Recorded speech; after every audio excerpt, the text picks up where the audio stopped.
Have you ever noticed how fast the word yes can leave your mouth? It happens in a fraction of a second. Someone asks you for a favor, and before your brain even has time to process the request, your voice has already betrayed you. Sure, you say, no problem, I can do that. But the moment those words hang in the air, a familiar, heavy sinking feeling drops into your stomach.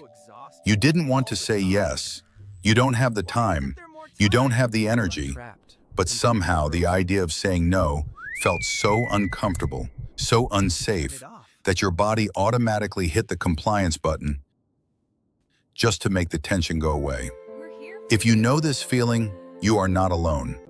This is the quiet, exhausting reality of the nice guy trap. It is the silent burden of chronic people-pleasing disguised as kindness. It rarely starts with a massive demand. People who drain your energy usually don't walk up to you and ask for everything all at once. It begins with something so small, it feels almost petty to refuse. I remember a time in my own life when this pattern almost took me under. A casual acquaintance asked to borrow a tiny amount of money, just 50,000 dong. It was nothing, less than the cost of a couple of coffees. I handed it over without a second thought, happy to be the easygoing guy. But a week later, it was 500,000. A minor emergency, they said. They promised to pay it right back. I felt a slight twinge of hesitation in my chest, a quiet alarm going off. But I wanted to be helpful. I wanted to maintain that image of reliability. So I said yes again. Once you say yes to that second request, you have subtly rewritten the rules of the relationship. In psychology, there is a concept known as the foot in the door technique. It is a compliance tactic often used in sales, but it happens constantly in our personal lives. The principle is deeply human.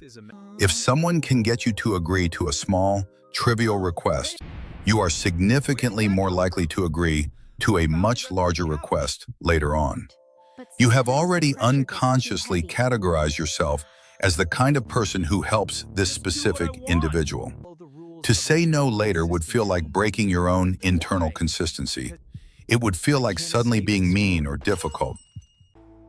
And so, you let the door creep open a little wider, ignoring the draft. Before long, lending a little money turned into being dragged into massive, exhausting favors. Which brings me to a Friday night I will never entirely forget. A friend called me late in the evening in a state of absolute panic. They were moving apartments, the lease was up the next morning, and they hadn't even started packing. They needed my help. My body was screaming for rest. I had worked a long, draining week. All I wanted was to sit in the quiet of my own room, turn off my phone, and decompress. But the silence on the other end of the line felt so heavy. The guilt started creeping in before I even opened my mouth to respond. Of course, I said. I'll be right there. I spent the entire night hauling cardboard boxes up and down narrow, poorly lit flights of stairs. I taped up fragile items, swept dusty floors, and carried a sofa that nearly broke my back. By the time the sun came up, my hands were raw, and my whole body ached in a way that felt deep in my bones. I dragged myself home, stood under a hot shower, and collapsed into bed, feeling completely hollowed out. A few hours later, I woke up, groggy and sore. I reached for my phone and mindlessly opened social media, and there it was. At the very top of my feed was a story posted by the friend I had just spent the entire night helping. They were out at a beautiful cafe, smiling, holding up an expensive iced coffee, enjoying a perfect, sunny weekend brunch. The caption read, "New beginnings." There was absolutely no mention of the fact that I had packed their entire life into boxes while they slept. As I stared at that glowing screen, something inside me finally snapped. It wasn't just anger. It was a cold, bitter realization that cut right through the exhaustion. My sacrifice was not seen as a noble act of deep friendship. It was just their convenience. I had set myself on fire simply to keep someone else warm, and they didn't even notice the smoke. This is the tragic irony of being too accommodating. We give and give, secretly hoping that our endless generosity will serve as a shield. We believe that if we are indispensable, if we are the most helpful person in the room, we will finally be safe from rejection. But what actually happens is the exact opposite. When you never say no, your yes loses all of its value. It stops being a gift and starts becoming a baseline expectation. People stop seeing your effort and only start noticing when you fail to deliver. You become a utility, a background character in your own life. This pattern bleeds into everything, often in ways we don't even recognize. You might notice it when you take on a massive extra project at the office, staying hours after everyone else has gone home, simply because a coworker sighed heavily and looked stressed. You didn't even wait to be asked. You just absorbed their anxiety and made it your own problem to solve. Or perhaps you recognize it in your social life. Have you ever found yourself sitting at a loud, crowded dinner party that you absolutely dreaded attending, draining your social battery to zero, solely because you couldn't think of a polite enough excuse fast enough when the invitation was sent? You routinely trade your own inner peace for a fleeting moment of external approval. Underneath all of this overfunctioning lies a very quiet, very painful belief. It is the lingering fear that you, just as you are, without your helpfulness, without your endless sacrifices, are not quite enough. It is the fear that if you were to simply exist, taking up space and having needs of your own, people would lose interest and walk away. And so, you hustle for your worth. You buy your place in people's lives with favors, with money, with time, with the absolute suppression of your own boundaries. But the emotional cost of this transaction is staggering. Over time, chronic people-pleasing builds a thick, heavy layer of resentment. You start to feel quietly angry at the world. You wonder why no one ever checks on you, why no one ever offers to help you pack your apartment in the middle of the night without being asked. You feel entirely invisible. But it is very difficult for people to see you when you spend all your energy hiding behind what you can do for them. You are exhausted because you are living out of alignment with your own truth. If you are hearing this and feeling a heavy wave of guilt, or thinking that you are just weak, I want you to pause. Take a deep breath. Let go of that harsh judgment for a moment. This behavior is not a character flaw. It is a survival strategy. At some point in your life, perhaps when you were very young, you learned that being agreeable kept the peace. You learned that being quiet and helpful made you safe in an unpredictable or emotionally volatile environment. Your high attunement to other people's needs is actually a sign of deep empathy and intelligence. You learned to read the room perfectly so you wouldn't get hurt. But here is the sharpest truth about emotional healing. A strategy that once kept you safe can eventually become the very cage that keeps you trapped. The armor you wore to survive your past is now far too heavy to carry into your future. Stepping out of the nice guy trap and stopping people from wedging their foot in your door does not require you to suddenly become cold, selfish, or aggressive. Setting boundaries is not about building a massive wall to keep everyone out.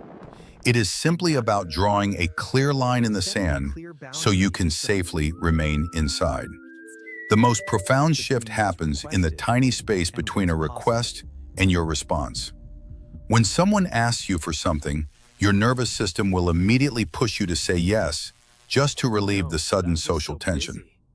Your new job is to learn how to tolerate that tension for 5 seconds. You do not have to give an answer immediately. You can say, "Let me check my schedule and get back to you." Or, "I need to look at my workload first before I commit." This simple phrase buys you the most valuable resource you possess: time.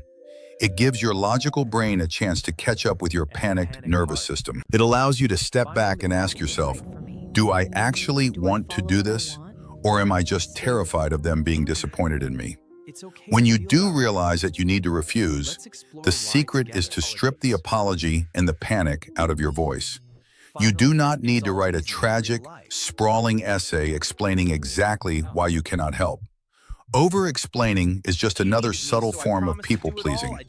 It signals to the other person that you feel guilty, which unconsciously invites them to try and negotiate with your boundary. Instead, practice saying no with short, emotionally neutral sentences. I won't be able to take that on right now. I don't have the capacity for that this week. That timeline doesn't work for me. Notice how calm those sentences are. They do not attack the other person, but they leave absolutely no room for debate. If you genuinely want to preserve the relationship and offer some support without abandoning yourself, you can offer an alternative. But it must be an alternative that works entirely on your terms. If a friend wants you to help them move all weekend, you can say, I can't help you move on Saturday, but I can bring you dinner once you are unpacked on Sunday evening. You are still a good friend. You are still showing care, but you are no longer setting yourself on fire to do it. You are offering what you genuinely have to give, rather than what they demand to take. I still remember the very first time I actually put this into practice. A few weeks after that disastrous moving night, someone else asked me for a massive favor that would have completely derailed my weekend. My heart hammered against my ribs. My palms were sweating. The fear of their reaction was suffocating. But I took a slow breath, looked at them and said, I won't be able to help with that. Then I closed my mouth. I didn't apologize. I didn't invent a fake illness or a sudden family emergency. I just let the silence sit there in the room between us. It was terrifying. For a few agonizing seconds, the world felt like it was going to end. But it didn't. They just blinked, nodded slightly and said, oh, okay, no worries, I'll ask someone else. And they walked away. In that quiet, empty space they left behind, I didn't feel the crushing rush of guilt I had always expected. Instead, I felt something entirely different.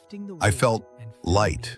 I felt like a massive, invisible weight had finally been lifted off my shoulders. I felt, for the first time in a very long time, like my life actually belonged to me. You are allowed to disappoint people. You are allowed to let them be momentarily frustrated. Their emotional reaction to your boundary is their responsibility to manage, not a puzzle for you to fix. Every single time you say no to something that drains you, you are quietly whispering yes to yourself. You are telling your own nervous system that you finally have your own back. It will feel unnatural at first. It will feel scary, and your mind will try to pull you back into old habits. Let it be scary, but do it anyway. Because on the other side of that temporary discomfort is a life where your energy is yours to keep. Where the people who stick around are the ones who respect your limits, not the ones who exploit them. You have spent so much of your life trying to earn your right to exist by being endlessly useful to everyone else. It is time to step out of the trap, put the heavy boxes down, and allow yourself to simply rest in your own life. I think I'm ready to embrace a new